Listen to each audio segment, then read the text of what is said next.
Welcome to this episode of Wine, Women, and Wedges. I'm one of your hosts, Melanie Galea from RE/MAX Fort McMurray, your local real estate expert, and I'm with my co-host, head professional Jason Vaughan from the Fort McMurray Golf Club. Excellent. Jason, what are we going to talk about in this episode today? This week we're going to talk about how you mark your ball on the putting green.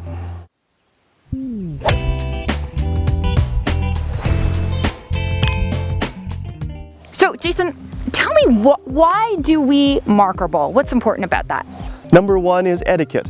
We don't want our ball in the, first of all, visual of someone else while they're putting. Okay. And second of all, we don't want the ball to hit our golf ball on the putting green. Excellent. Because if it did, what happens with your scoring then? Yes, if our ball runs into someone else's, there is a penalty stroke awarded to the other person. 2 penalty strokes. Who gets the penalty stroke though? It is awarded to the person whose ball is hit. So it is your responsibility to mark the ball. Why don't we show the ladies how you do it properly? Sounds great. All right, so we come up to we get to the putting green. We notice that there's multiple golf balls on the green. Well, our goal now is going to be to mark our golf ball so it doesn't intrude with our player's line. So what I do is I get directly down behind the golf ball. I place my coin directly behind the golf ball, and then I just pick the golf ball up from there. The key is we don't want to mark it a little bit off to the side. We don't want to mark it in front.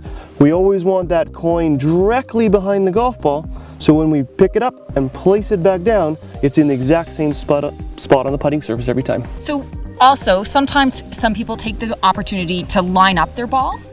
100%, yes. How would you do that? For example, on this golf ball, the title is Pro V1X. That line is a good guidance. We want to place that line directly in line with the hole, so when we hit our putt, we want that line to roll end over end until it goes into the back of the hole. And that's a good helpful tip for aligning yourself right on the putting green. So Jason, I'm gonna mark my ball because this is my ball, and I'm gonna go right in behind, just like Jason just taught me. The hole is right here, okay? But look at the problem that we have here.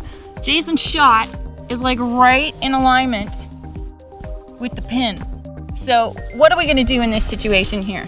And I'm gonna pick up my ball. Awesome, yes. So beautiful ball marker, Melanie. I like the heart, very nice. But I don't want to putt over it because it may alter my line. So what I'm going to do is I got my putter in my hand. I'm going to put my putter directly next to that mark. But the trick here is now I might pick up a tree out there in the distance. I might pick a tree where I line my putter up to.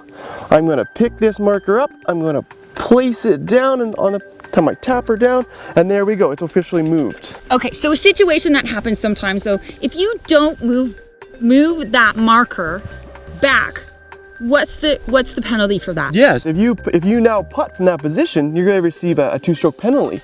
So by no means do we want that to happen to us. Right. So there's lots of little tricks what we can do to get that marker back. Some players maybe place their putter in their left hand at all times. Maybe put your coin in your opposite pocket, or just something so it'll always remind you to make sure that gets moved back to the correct position. All right, so I've hit my putt. I did miss that putt, oops. But now, I'm not even as an etiquette thing, I'm gonna remind Melanie, just make sure you place that marker back in the correct spot. Yeah. And then when she goes back to place it, she's gonna put her putter back on the putting surface. She's gonna re-look at that tree over in the distance to make sure it's nice and square. And then she's gonna, first of all, put the coin back down exactly where it was, not the golf ball, the coin. And then from there, she can then play her golf ball, how she would replace it in the exact same spot as it would have been before all this happened. All right, so now for the best part. Wine time. Wine. Cheers. So I think that's gonna be super helpful for the ladies. And if they need any more advice about anything about the rules, how can they get that help?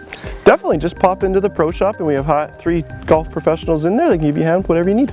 Awesome. And if you have any questions about what's happening in the real estate market, go to my Facebook page or my website. And as always, cheers. Cheers. See you next week.